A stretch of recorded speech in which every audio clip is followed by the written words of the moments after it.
seed in the West Friday night, a big night for the Rockets. Fred VanVleet had 9 threes, scored 37 points. Rockets defeating the Heat 102-98 for their 9th straight win. The Nuggets at it without Nikola Jokic. They fall to Portland 128-109. He sat out his 3rd straight game, this time with an ankle injury. Meanwhile, Ja Morant missing his 4th straight game with a hamstring injury. The Grizz fell to the Clips 128-108.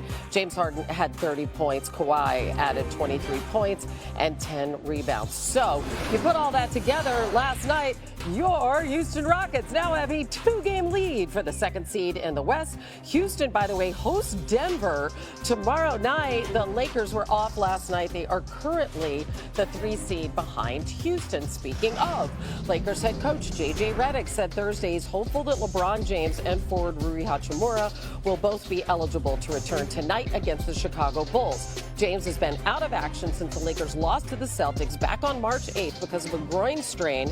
They then lost 3 in a row before winning 3 straight, before then losing to the Bucks on Thursday. As NBA senior writer Tim Bontemps joins us. What's the latest on LeBron's status, Tim, for tonight in L.A.?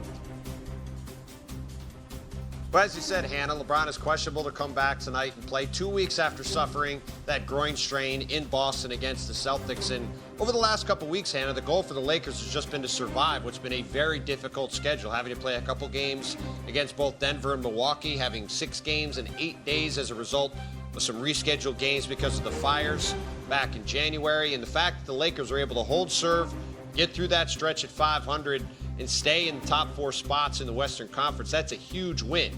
As you just laid out there in that intro, Rockets are in 2nd, Denver is in there, you've got Memphis, the Warriors, the Wolves. There's a ton of teams fighting for position. So the Lakers want to get LeBron back, whether it's tonight or in the next couple days, healthy, have him ready to go for a stretch run that's going to feature a lot of difficult games. They have one of the most difficult schedules down the stretch, and then position themselves to stay in that top 6, potentially in the top 4 spots to get home court advantage in the first round, and try to make a deep playoff run. And that's for Luka Doncic, Hannah, who missed Thursday's game, 2nd night of a back-to-back against the Bucks. He is probable to play with that ankle he's been dealing with. He should be on the court tonight against the Bulls as well. We'll see if LeBron is out there with him.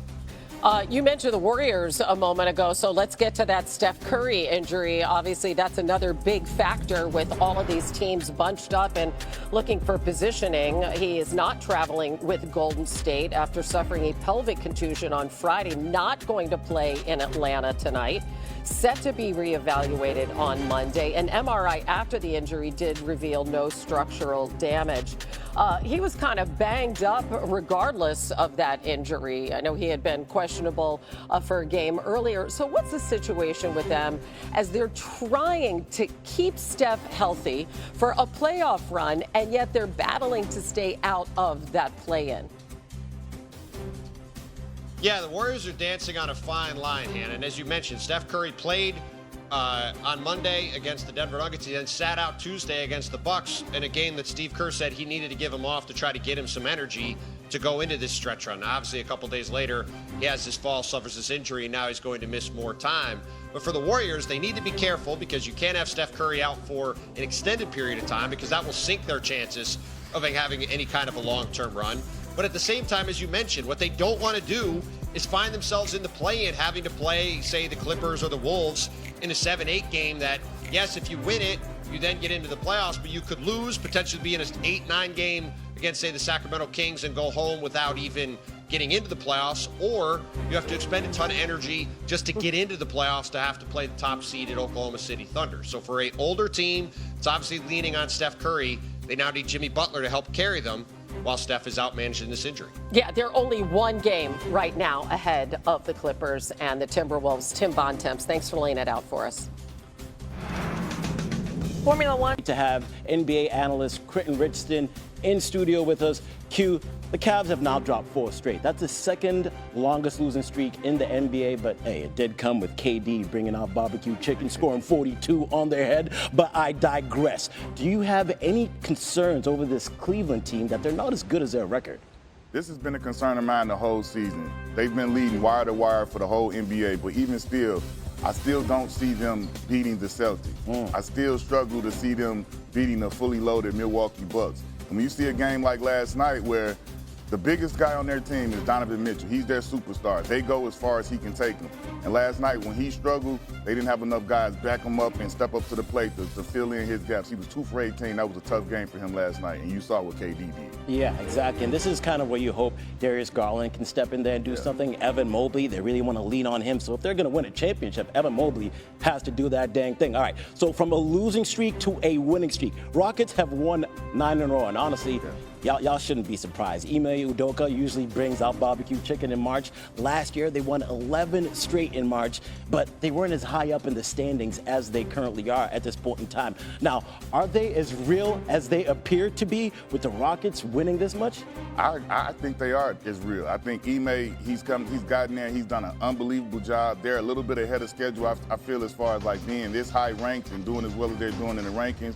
But they got a great young squad, man. They got great pieces, Amir Thompson, and then, you know, Jalen Green, Alperen Sengun. Then they got great vets. They got a champion in Jeff Green to be on that bench and keep those guys in order. So I like the way they're put together, but they're taking on the identity of their coach, Ime. He's a former player, a former teammate of mine, and he was a hard-nosed player, and that's how he has his team playing. Man, I would love to see what this Rockets team can do in the playoffs. Young, but they are some hoopers. Look at your NBA slate. How about these Warriors? They're winning 9 of their last 10 games. They're heading down to Atlanta, starting a 6-game road trip. Golden State's going to be without Steph Curry. Took a hard fall Thursday's game against Toronto. They called it a pelvic contusion. He's set to be reevaluated on Monday. Ouch. Heading over to L.A., Lakers hosting the Bulls 10:30 Eastern. Luka and company trying to avoid consecutive losses after they fell to the Bucks on Thursday.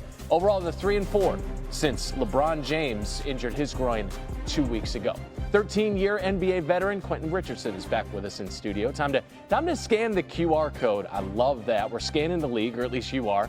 Warriors joining the Lakers as a team trying to win without their star, without their best player. What's the code that Golden State has to live by to stay hot without Steph? This is easy, Randy. This is all about Jimmy Buckets right here. Since he's arrived to Golden State, they're 16-2 with him on the team. He's given them the ability to go out there and give Steph Curry rest, and they can still have positive minutes when he's on the floor when Steph is out of the game. And that hasn't been the case previously before his arrival. So this is simple. Jimmy Butler, Jimmy Butler, Jimmy Butler. He had a triple-double last night.